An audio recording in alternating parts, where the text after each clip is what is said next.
Siapa yang hari ini sudah mandi? Saya. Mak ngacung lama.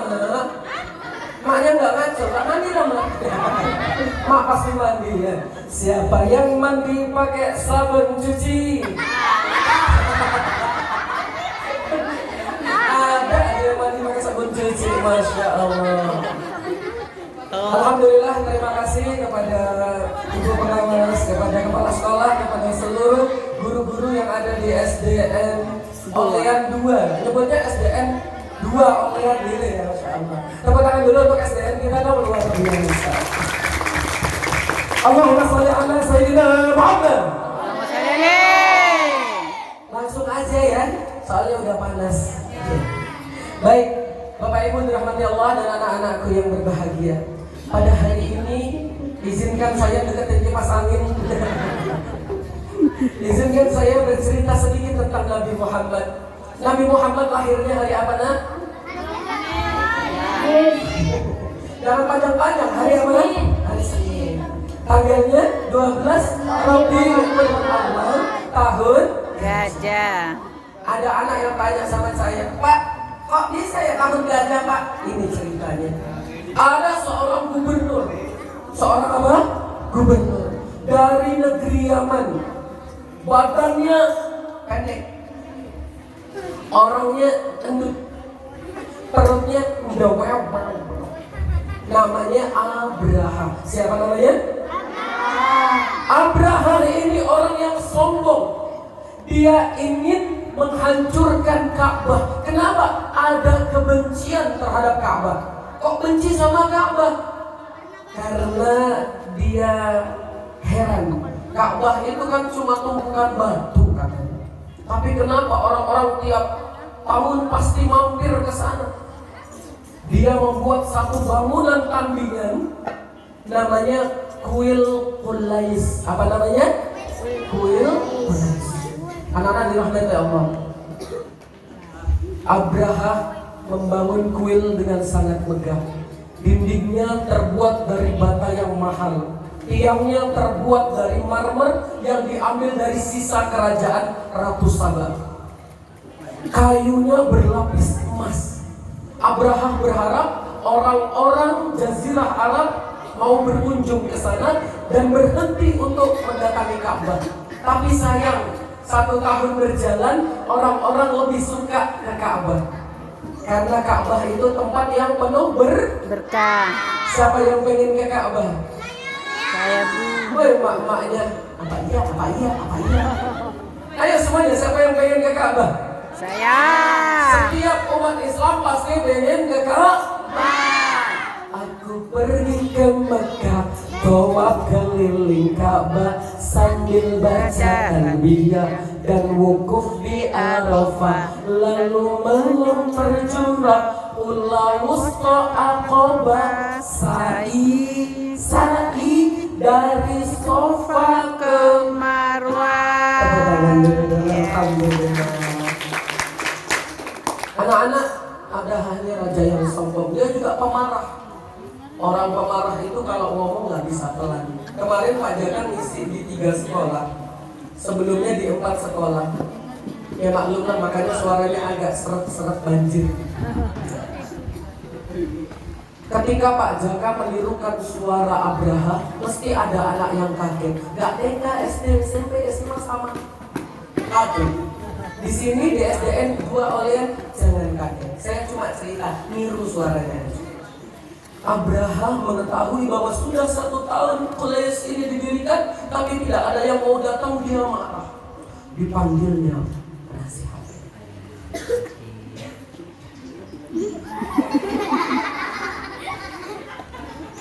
Hei penasihat!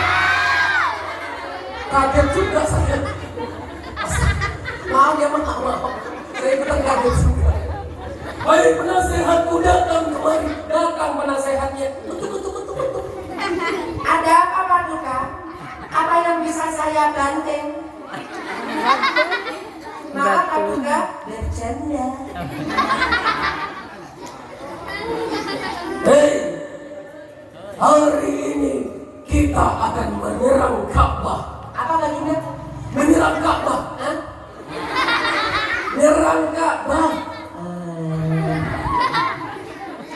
siapkan pasukan-pasukan hebat kita. Pasukan Abraha terkenal dengan kehebatannya. Gagah-gagah, berotot, six pack, tuh gabat orang. Ada yang pakai tato, huruf K sama to, tato.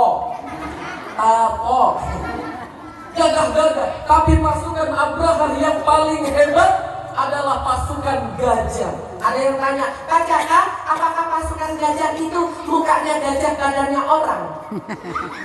Itu bukan pasukan gajah, itu siluman.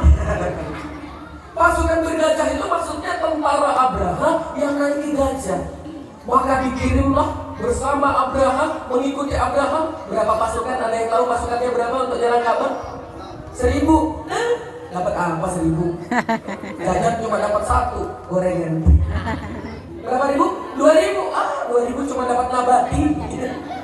Maka dikirimlah 6000 pasukan beserta 13 gajah pilihan. Badannya besar, kupingnya lebar, hidungnya panjang. Kalau nginjek meninggal.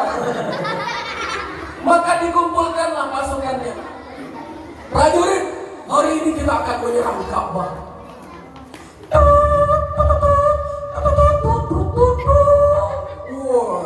Pasukan gajah disiapkan.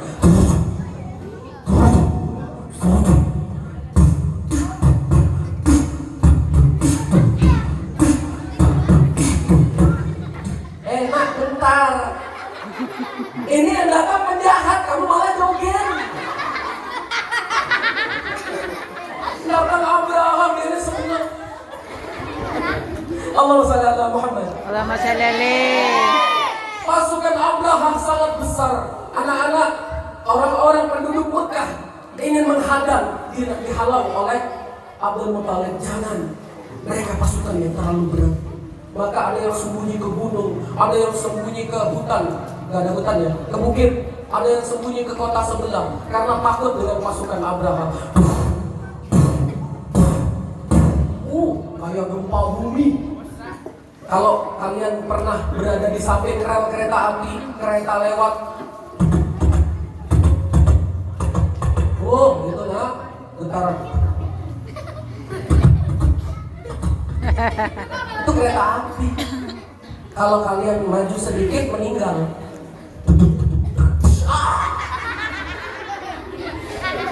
Gajah langkahnya sangat berat. Mungkin kalau kalian ada di samping gajah jalan. Masya Allah, gajahnya sangat berat. Abraham dengan sombong mengatakan, hancurkan Ka'bah. Semakin dekat, tiba-tiba gajahnya berhenti beberapa ratus meter di depan Ka'bah. Padahal tadi yang naik gajahnya itu sampai gini. Begitu gajahnya berhenti, apa yang terjadi? Kalian kalau pernah ngebut, bapak kalian misalnya kalau terlambat nih, naik Mio. Iya mahal. Oh enggak. Masa gitu kalau ngebut? Atau naik apa? Beat. Honda. Enggak. Ngebut, kalau misalnya ngebut, tiba-tiba ngerem depan, apa yang terjadi? Apa? Masya Allah. Itu juga yang terjadi pada pasukan Abraham. Gajahnya cepat, tiba-tiba berhenti. Maka pasukan yang tadi di atas langsung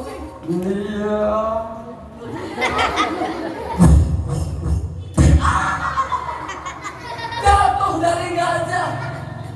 Kalau di jalannya gagah mau naik gajah, jatuh dari gajah, jalannya ini. Ada Abraham bingung. Ada apa dengan gajah-gajah ini? Kenapa mereka berhenti? Nggak tahu Paduka, mungkin mogok. Pukul gajah-gajah itu, dipukul gajahnya. Dipukul. Mungkin kalau gajahnya bisa ngomong bahasa manusia, dipukul. Aduh. Dipukul lagi. Aduh. Gajahnya dipukulin, gak mau jalan, gak mau berdiri. Tahu kenapa? Karena gajah tidak mau menghancurkan satu bangunan yang dimuliakan oleh Allah. Gajah takut kepada Allah. Gajah yang badannya besar saja takut sujud di hadapan Allah. Masa kita badannya kecil, Allahu Akbar, Allahu Akbar, disuruh nanti aja tunggu tua. Belum tentu sampai tua. Orang kecil, anak kecil aja ada yang meninggal, betul? Ingat lagunya? Orang kaya mati, orang miskin mati, raja-raja mati, Pak Guru mati. Pak Guru, bukan saya, yang mereka, Pak. Allahumma shalli ala Muhammad. Allahumma shalli alaihi. Gajah-gajah itu berhenti karena takut kepada Allah. Mereka sujud di depan Ka'bah, didorong mereka. Ayo teman-teman dorong gajahnya. Udah datang kan? Dorong lagi sambil digoyang. Ayo dorong, goyang. Malah dangdutan. Enggak ya masa dangdutan dia begitu. Didorong gajahnya nggak mau juga. Ternyata anak-anak gajah ini benar-benar sujud di hadapan Ka'bah karena mereka takut kepada Allah. Tiba-tiba dari arah selatan muncul seperti awan hitam. Paduka, kenapa lagi? Awan hitam, Paduka, bagus. Awan hitam tandanya akan hujan. Situ benda yang nama nggak hujan? Nggak hujan. Hujan juga. Ini kalau hujan, gajahnya akan mandi hujan. Dia segar, dia akan menghantam Ka'bah sampai hancur. Makanya kalau ketawa jangan keras ya. Ternyata gajahnya mendekat. Awannya mendekat. Paduka, ada apa lagi? Itu bukan awan, Paduka. Apa itu? Itu manuk. Yang datang adalah burung yang sangat banyak. Jumlahnya ratusan ribu sampai jutaan. Di dalam Al-Quran disebutnya ababil. Ababil itu bukan nama benda, bukan kata benda. Ababil itu kata sifat. Ababil itu artinya berbondong-bondong. Datang burungnya berbondong-bondong, menggigit di paruhnya ini, menggigit batu yang panas, namanya sijil. Mencengkeram batu yang sangat panas. Mereka membawa masing-masing 3 butir. Dijatuhkan batu itu kepada pasukan Abraha. Belum sampai, masih jauh. Pasukan Abraha kaget. Paduka, kenapa lagi? Manunya dikira burungnya buang kotoran, padahal itu adalah azab buat mereka. Ada yang kena di kepala, ada yang kena di dada, ada yang kena di perut, ada yang coba lari-lari. Semuanya kena. Pasukan Abraha semuanya mati. Oh, mati, matang. Kena api yang panas kok cuma mati. Di dalam Al-Quran surah Al-Fil ayat 5, ayat terakhir maksudnya, surah Al-Fil ayat terakhir disebutkan faja'alahum ka'asfin ma'kul. Dan tentara Abraha itu semuanya mati seperti daun-daun yang dimakan ular. Anak-anak, daun kalau dimakan ular gimana? Oh, mesti wes jawabannya. Saya ngisi di mana-mana mesti jawabannya sama. Tempo hari ngisi di TK. Anak-anak, kalau daun dimakan ular apa? Bayang-bayang. Iya, kalau ularnya cuma 1-2 ekor. Kalau ular-ularnya banyak, daunnya cuma 1. Pasti habis. Maka itu yang terjadi pada pasukan Abraha. Semuanya habis. Termasuk Abraham yang sombong. Makanya jadi anak jangan sombong. Baru punya mobil udah sombong sama tetangganya. Apalagi mak ya. Jangan suka gini ya mak ya. Ada tetangganya bawa kulkas baru, maknya yang panas ya.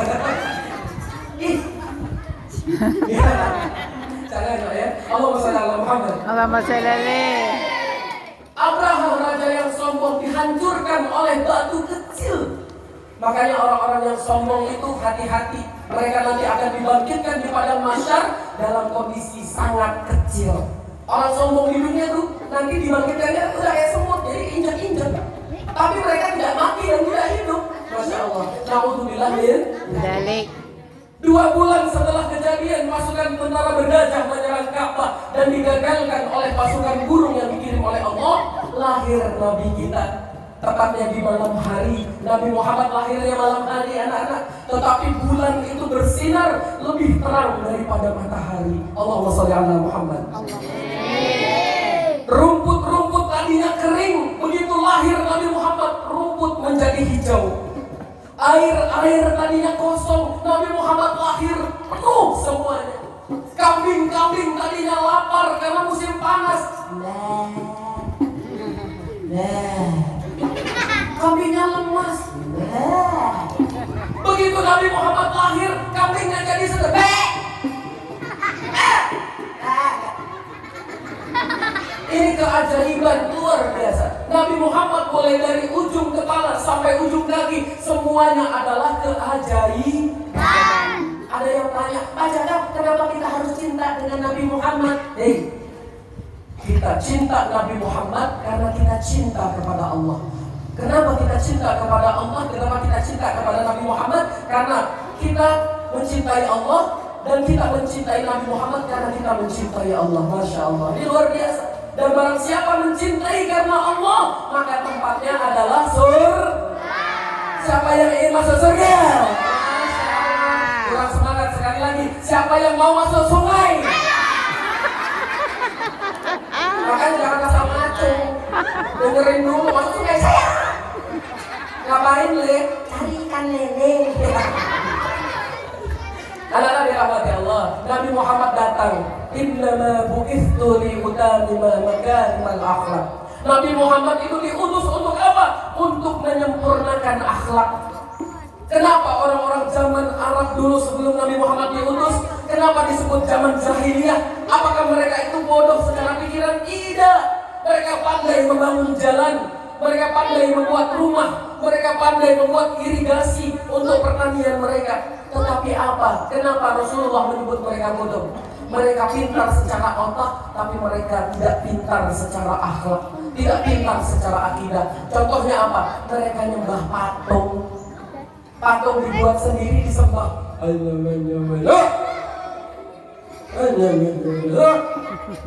Ada lagi yang aneh. Mereka tuh kalau sedang melakukan perjalanan jauh, biasanya mereka buat patung Tuhan mereka dari kue. Mereka adon tuh tepung dicampur gula, mereka bikin dibentuk jadi patung dewa, jadi patung berhala. Nih, kalau mereka lagi pengen ibadah, ditaruh, disembah. Sudah selesai, mereka lapar tengah jalan, dimakan. Hebat bisa makan Tuhan. Inilah kebodohan mereka. Makanya ketika Rasulullah diutus, Nabi Muhammad itu memiliki 4 sifat. Sebenarnya bukan cuma Nabi Muhammad, semua Nabi pasti punya 4 sifat. Yuk ikutin Pak Jakan. Siddiq artinya jujur. 1, 2, 3. Siddiq artinya jujur. Pintar. Amanah dapat dipercaya. Amanah dapat dipercaya. Tabligh menyampaikan. 1, 2, 3. Tabligh menyampaikan. Fatonah cerdas dan pintar. Fatona cerdas dan pintar. Siapa pengen jadi anak jujur? Masya Allah. Ibu-ibu siapa yang pengen anaknya jujur? Masya Allah. Misal di rumah ada piring pecah, lompiang. Biasa anaknya jatuhin piring misalnya, kaget. Oh, dia tahu mamanya kalau ada sesuatu sedikit menyatukan alis.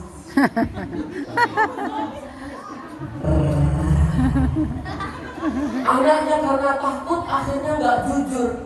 Rompiang, namanya udah. Apa tuh? Anaknya sudah mengatakan, kalau jujur nanti aku bisa. Ada kucing lewat, meow. Kucing diambil sampai kucingnya.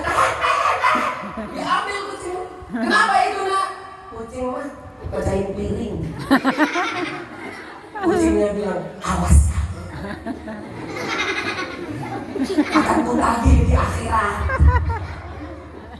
Itu bohong. Tapi kalau nggak jujur, piringnya pecah, rompiang, langsung bilang ke mamahnya, maafkan aku menjahil dirimu. Mama yang baik gak akan lama-lama marahnya, apalagi pakai gak ada mama kayak gitu ya. Mama itu baik ya. Jangan sampai, mama tolonglah kalau pengen jadi muslimah yang taat, kesabarannya jangan setipis isu ya. Harus banyak sabarnya.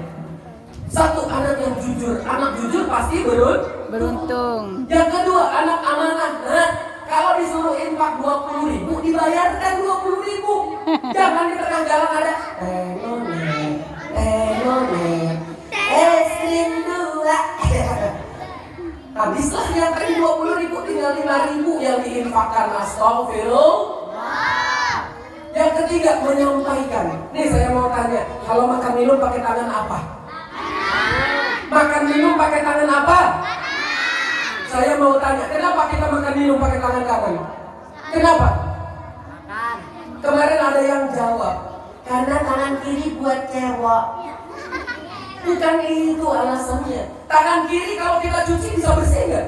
Bersih. Apalagi dikasih sabun, dikasih soklin lantai, mama lemon, Lengkap. dicuci diamplas. Rusak tangannya. Ya. Bisa kita bersihin tangan kiri. Jadi kenapa kita makan pakai tangan kanan? Bukan karena apa? Karena kita cinta kepada Nabi Muhammad. Apa kata Nabi Muhammad? Makan minumlah kalian dengan tangan kanan. Sesungguhnya setan itu minum makan pakai tangan kiri. Mau ikut Nabi Muhammad apa mau ikut setan? Mohon maaf, ada orang nih, ada orang nih buka botol pakai tangan kanan, langsung diminum pakai tangan kiri. Astagfirullah. Pak Jaka ngajarin anak-anak Pak Jaka, makan nih minumnya, buka pakai tangan kanan, dipindah tutupnya ke tangan kiri, minum pakai tangan kanan sambil duduk. Itu anak soleh. Siapa pengen jadi anak soleh? Yuk tepuk anak soleh dulu yuk. Tepuk anak soleh. Aku Anak soleh. rajin sholat, rajin ngaji, orang tua dihormati, cinta Islam sampai mati. La ilaha illallah Muhammadan Rasulullah. Yes, sekali lagi. Tepuk anak soleh.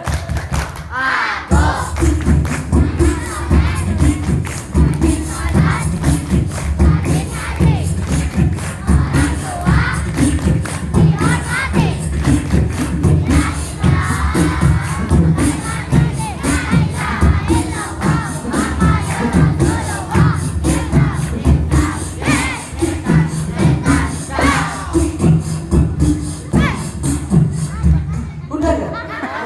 Kelebihan Pak. Tepuk tangan dulu untuk anak-anak soleh.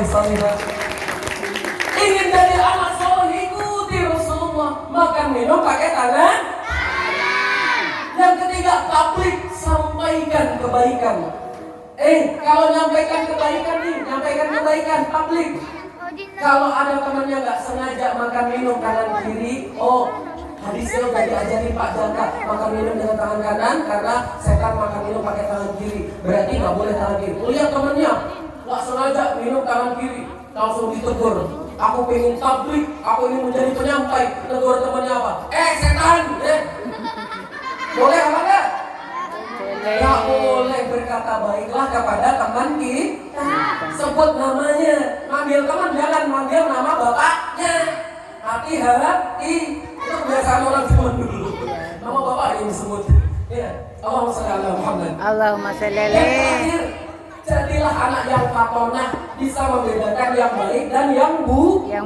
Itu anak soleh, itu anak fatonah, itu anak yang cerdas. Mudah-mudahan kita semuanya bisa mengikuti Rasulullah.